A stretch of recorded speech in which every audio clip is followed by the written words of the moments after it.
कुछ ऐसी दवाई या कुछ ऐसा खाने पीने की कुछ स्थिति जिससे आदमी की जो है इस बीमारी से बचा जा सके, या इम्यून सिस्टम बूस्ट हो, या कुछ इस तरह का एहतियातन कुछ बता सकते हैं? एक तो बचने की बात और एक आपको बीमारी हो जाए तो क्या करना है। तो कोरोना से कुछ दिनों की राहत मिली थी, लेकिन H3N2 वायरस ने एक बार फिर से लोगों को डरा दिया है। हालांकि कई लोगों की मौत भी हुई है, और इस वक्त H3N2 वायरस एक जबरदस्त तरीके से फैलता हुआ दिख रहा है। इस वायरस से कैसे बचें, क्या इसके लक्षण हैं, और क्या इससे बेहतर तरीके से निपटा जा सकता है, इन तमाम मुद्दों पर बात करने के लिए मेरे साथ बात करने के लिए दिल्ली के बड़े डॉक्टर अनिल गोयल जी। डॉक्टर साहब, आपका स्वागत है। एक तो ये H3N2 वायरस एक बड़ी चुनौती के रूप में फिर से सामने आया है कोरोना के बाद। पहले तो आप इस जो वायरस को कैसे देखते हैं? देखिए, जब भी मौसम बदलता है तो हम हर साल फ्लू देखते हैं। ये एक इन्फ्लुएंजा या फ्लू टाइप वायरस है, और उसका हमेशा क्या होता है कि जब अगली बार, जैसे हमने कोविड में भी देखा, तो वो अपना रूप बदल लेता है, उत्परिवर्तन कर देता है, म्यूटेशन कर देता है, म्यूटेशन हो जाता है, अपना रूप परिवर्तन कर लेता है। और रूप परिवर्तन में कई बार वो ज़्यादा ही लिथल हो जाता है या कम लिथल हो जाता है, ज़्यादा भयानक हो जाता है। मतलब वैसे सीजनल है, लेकिन ये म्यूटेशन करता है तो भयानक हो जाता है, खतरनाक हो सकता है। तो इस बार क्या है, नंबर बहुत ज़्यादा है। सबसे बड़ी बात यह है। अच्छा, इस बार कुछ स्पेशल है, पेशेंट्स के नंबर बहुत ज़्यादा हैं, इन्फेक्शन रेट बढ़ा हुआ है, इन्फेक्शन रेट बहुत ज़्यादा है, और पेशेंट की संख्या अस्पतालों में, ओपीडी में और आईपीडी में दोनों में बढ़ गई है बहुत ज़्यादा। और शायद इस बार ये क्या हुआ कि ड्रास्टिक चेंज हुआ वेदर में, कि अचानक से सर्दी से गर्मी हुई और मौसम जो बदला, और साथ में पोल्यूशन, दो कारणों के कारण इस बार बहुत ज़्यादा संख्या में H3N2 या वायरल इन्फ्लुएंजा, जिसको हांगकांग फ्लू भी कहते हैं, उसके पेशेंट्स आ रहे हैं। कैसे बचे डॉक्टर साहब? जी, अभी आपने जो बचने का है, तो देखिए, अगर आपने कोविड का काल 2 साल देखा, करीब करीब वही इससे बचने का भी है। सबसे पहले बचने का तो इसको फ्लू वैक्सीन है। खासतौर से जो हाई रिस्क ग्रुप है, 50 साल से ऊपर या 15 के नीचे, वो फ्लू वैक्सीन लगवा सकते हैं। 50 साल से ज़्यादा लोगों के लिए बड़ा खतरा है। 50 साल में ज़्यादा पाया जा रहा है इस वक्त। 50 साल से ऊपर या 15 साल से नीचे ज़्यादा पाया जा रहा है। हालांकि सब एज ग्रुप में हो सकता है। वो अगेन वही, उनकी इम्यूनिटी के कारण उनकी इम्यूनिटी कम होती है, इसलिए। और साथ में 50 साल के ऊपर में comorbidities, diabetes, hypertension, heart disease, kidney disease, ऐसी डिजीज़ भी हो सकती हैं।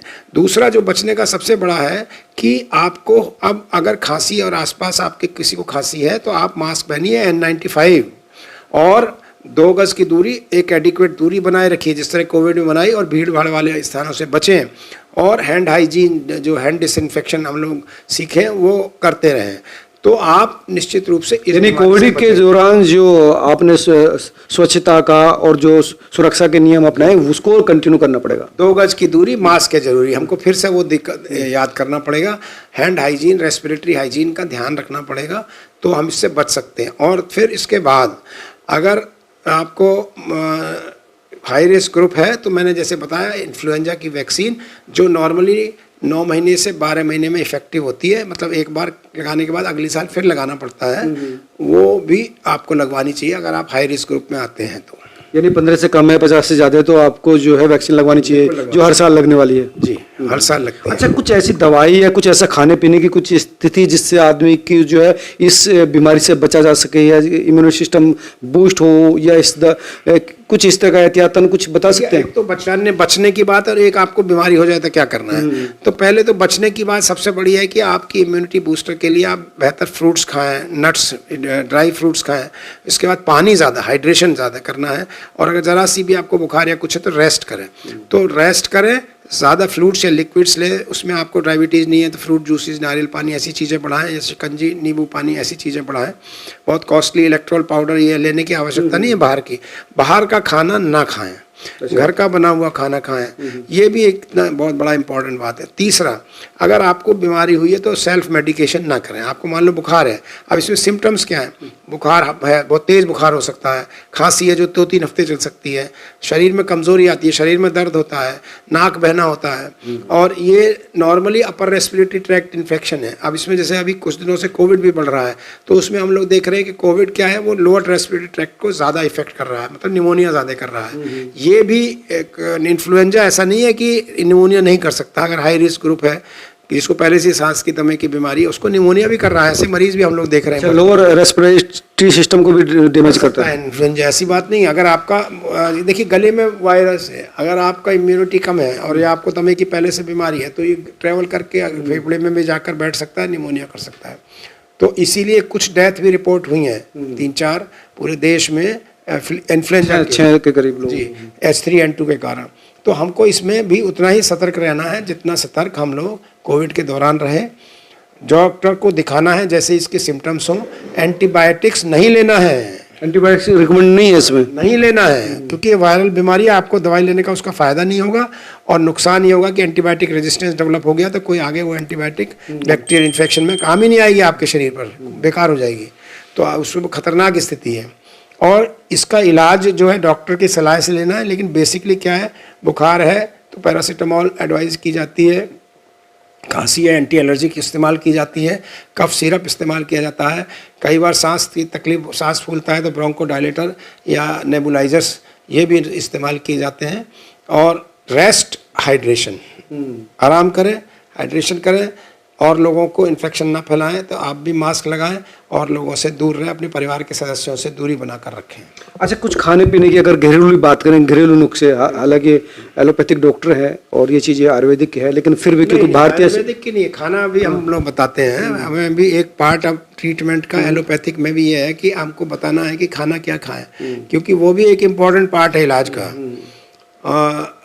और साइकोलॉजिकल पार्ट भी है कि स्वस्थ रहने के लिए प्रसन्न भी रहें, जल्दी ठीक होने के लिए प्रसन्न भी रहें, जल्दी ठीक होना है तो खाने में जैसे मैंने बताया कि एक तो बेकरी आइटम मत खाओ आप, ड्राई फ्रूट्स, नट्स जैसे ज़्यादा खाओ, बादाम है, ये किशमिश है, इस तरह की चीज़ें ज़्यादा खाओ। आपको जो अपने मखाने हैं वो भी एक बहुत अच्छा है, मखाना भी जो है आपकी इम्यूनिटी बढ़ाने के लिए अच्छा है। तुलसी का पानी है वो भी आपको बढ़ाने के लिए अच्छा है। ऐसी बहुत सारी चीज़ें जो हाइड्रेशन में और इसमें कर सकते हैं। और खाने में बाहर का खाना ना खाएं, ज़्यादा कार्बोहाइड्रेट, तली हुई चीज़ें, नॉन वेजिटेरियन खाना ना खाएं। ऐसी कोई चीज़ बताइए कि जो H3N2 होए ना, मतलब प्रोबेबिलिटी बिल्कुल कम हो जाए, ऐसा क्या? मास्क लगाइए, N95 मास्क लगाइए, 2 गज दूरी रखिए तो नहीं होगी। और अपने शरीर बेहतर एक्सरसाइज करिए, प्रसन्न रहिए, लाइफस्टाइल को बदलिए, खान पान पर ध्यान रखिए तो नहीं होगी। इम्यूनिटी बेहतर, शरीर में वायरस तभी आएगा जब आपकी इम्यूनिटी कम है। और वायरस आएगा ड्रॉपलेट इन्फेक्शन से। ड्रॉपलेट इन्फेक्शन से बचने के लिए खांसी वाले मरीज से दूर रहिए, 2 गज। खांसी वाले से या छींकने वाले से 2 गज दूर रहिए कम से कम, जो उसकी नाक बह रही है या क्योंकि नाक बहती है तो हाथ, उंगली जाता है तो हाथ भी नहीं मिलाइए उससे। जिसका खांसी जुकाम है उससे हाथ ना मिलाएं, नमस्ते करके दूर रहें, ये भी एक विषय है। नमस्ते करना ठीक है, नमस्ते करें। इसीलिए शायद हमारे पूर्वजों ने हाथ मिलाने की प्रथा नहीं पाली, नमस्ते की पाली। नमस्ते रखिए तो दूसरे का इन्फेक्शन आपको नहीं लगेगा, ये बचे रहेंगे। घबराने की जरूरत तो नहीं है? घबराना नहीं, अलर्ट रहना चाहिए, सतर्क रहना चाहिए।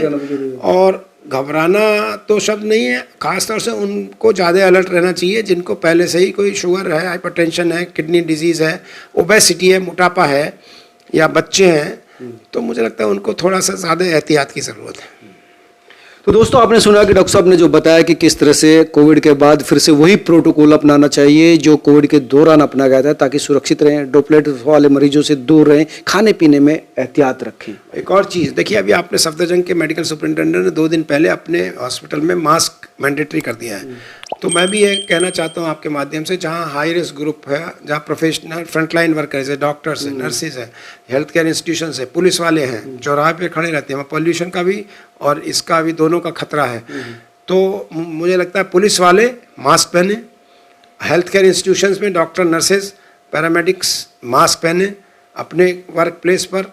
और जहाँ जहाँ भीड़ भाड़ वाले स्थानों में, जैसे मॉल्स हैं या ऐसी जगह पर, लोगों को जहाँ वर्कर्स हैं उनको मास्क, यानी कम्युनिटी स्प्रेड का जो मामला, वो रिस्क के लिए ज़्यादा प्रोन है, क्योंकि वहाँ पर ज़्यादा भीड़ आती है, ज़्यादा पेशेंट्स खांसी के, बुखार के, जुकाम के आ सकते हैं जो अननोन पता ही नहीं है, और कम्युनिटी स्प्रेड को उसको बढ़ाने में सहायक हो सकते हैं। इसलिए मेरी रिक्वेस्ट है अस्पतालों से, नर्सिंग होम से, क्लिनिक से, पुलिस के अधिकारियों से, मॉल के अधिकारियों से, या जहाँ जहाँ भीड़ भाड़ वाले स्थान है, मार्केट प्लेस है, मंदिर हैं, वहाँ पर मास्क लगाना शुरू कर देना चाहिए। यानी पब्लिक को खुद और सरकार को भी इस ओर ध्यान देना होगा कि कम्युनिटी स्प्रेड ना हो।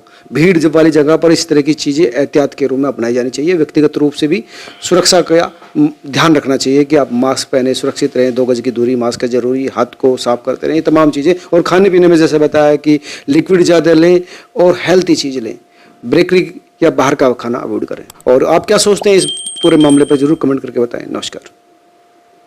हैं।